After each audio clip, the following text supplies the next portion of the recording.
जय हिंद साथियों। Welcome to Education Lobby. सबसे पहले गणतंत्रता दिवस की बहुत बहुत शुभकामनाएं आप सभी को। आज जैसा कि आप सभी लोग जानते हैं 72वां गणतंत्रता दिवस है, तो मैंने सोचा क्यों ना इसके अर्थ के बारे में ही डिस्कशन कर लूँ। तो गणतंत्रता दिवस क्या है? अक्सर हम बचपन से सुनते आते हैं 26 जनवरी और 15 अगस्त मनाई जाती है स्कूल्स में, हमारे आस पड़ोस में सब लोग राष्ट्रगीत सुनते हैं और अपने देश का गुणगान करते हैं। तो एक्चुअल मीनिंग क्या है गणतंत्रता का और स्वतंत्रता का? इन शब्दों में बहुत कन्फ्यूज़न रहता है कि गणतंत्रता दिवस किसे बोलते हैं और स्वतंत्रता दिवस किसे बोलते हैं। कुछ लोग आज भी 15 अगस्त को गणतंत्र दिवस बोल देते हैं और कुछ लोग 26 जनवरी को स्वतंत्रता दिवस बोल देते हैं। तो एक्चुअल मीनिंग नहीं पता। तो देखो होता क्या है ना, 3 डेट्स है जो हमारे देश के लिए बहुत ज़्यादा महत्वपूर्ण है। डेट्स और भी बहुत सारी है, नवंबर 1946 से लेके 1950 तक, बट ये जो डेट्स हैं 3, ये औपचारिक रूप से बहुत ज़्यादा महत्वपूर्ण है। सबसे पहली जो डेट है वो है 26 नवंबर 1949 यानी कि हमारा संविधान दिवस। दूसरी डेट है 26 जनवरी 1950 यानी कि गणतंत्रता दिवस। और तीसरी डेट है 15 अगस्त 1947। हालांकि इसको पहले कंसिडर करना चाहिए था, लेकिन क्योंकि आज गणतंत्रता दिवस है इसलिए स्वतंत्रता दिवस को मैंने बाद में रखा है। पहले गणतंत्रता के ऊपर चर्चा करनी है हमें। तो जैसे कि आप सभी लोग जानते हैं, नवंबर 1946 में संविधान सभा का निर्माण हुआ और दिसंबर 1946 में संविधान का निर्माण कार्य शुरू हो गया और लगभग 2 साल 11 महीने 18 दिन में हमारा संविधान बनके तैयार हुआ, यानी कि 26 नवंबर 1949, 26 नवंबर 1949 इस दिन हमारा संविधान बना। बट जो एक्चुअल में संविधान बनने के बाद लागू हुआ वो डेट है 26 जनवरी 1950। तो हम ये कह सकते हैं कि 1946 से लेकर 1950 तक संविधान के निर्माण का पूरा कार्य हुआ कंप्लीट। औपचारिक रूप से तो हमारा देश 1947 में आज़ाद हो चुका था, लेकिन जो वास्तव में यानी 1950 तक हम भारत डोमिनियन राज्य था।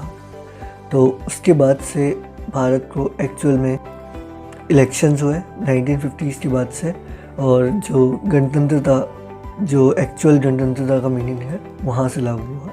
तो डेमोक्रेसी क्या होती है? देखो, डेमोक्रेसी होती है यानी लोकतंत्र जिसे हम हिंदी में बोलते हैं। डेमोक्रेसी का अर्थ होता है कि किसी भी देश के अंतर्गत जो शक्ति है उसका चुनाव जनता के माध्यम से होता है।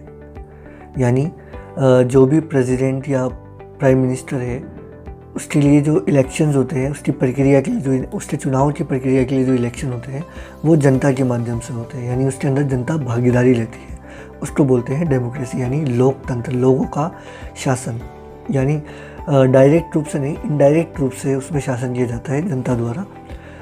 और एक प्रचलित परिभाषा जो अब्राहम लिंकन ने दी थी, जनता का शासन, जनता के लिए, जनता के द्वारा, जिसे लोकतंत्र बोलते हैं, वहीं से आता है एक शब्द गणतंत्र।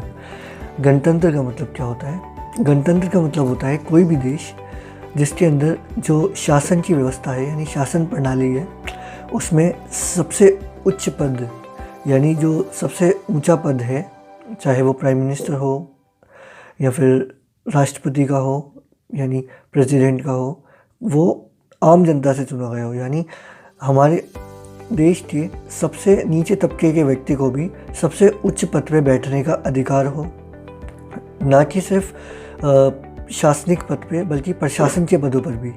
जितने भी सरकारी विभाग हैं, सरकारी डिपार्टमेंट्स हैं, उनके अंतर्गत जितने भी ऑफिसर्स हैं बड़े बड़े, उसमें भी जो भागीदारी है वो सत्ता का सबसे निचला व्यक्ति भी, यानी सबसे पिछड़ा हुआ, निचला का मतलब जाति या किसी वर्ग से नहीं बल्कि उसकी आर्थिक और सामाजिक पिछड़ेपन से है। तो सत्ता का सबसे पिछड़ा हुआ व्यक्ति भी सबसे उच्च पद के ऊपर बैठने के शासन के अधीन रखता हो, उसको बोलते हैं गणतंत्र। और स्वतंत्रता तो आप जानते ही है कि किसी भी देश की सॉवरेनिटी यानी कि संप्रभुता, जिसमें उसको खुद के निर्णय लेने का स्वयं अधिकार हो, किसी बाहरी शक्ति का उसके अंदर हस्तक्षेप ना हो। तो ये एक्चुअल मीनिंग है गणतंत्र, लोकतंत्र और स्वतंत्रता दिवस, स्वतंत्रता का।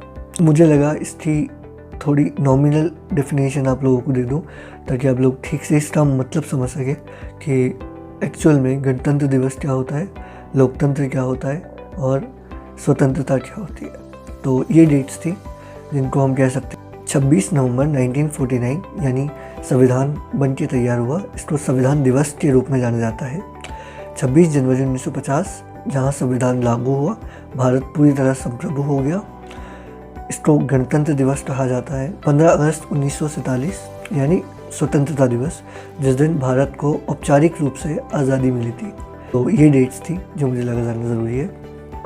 तो आप सभी को बहुत सारी मेरी तरफ से और हमारी पूरी टीम की तरफ से 72वें गणतंत्रता दिवस की हार्दिक शुभकामनाएं। जय हिंद, जय भारत।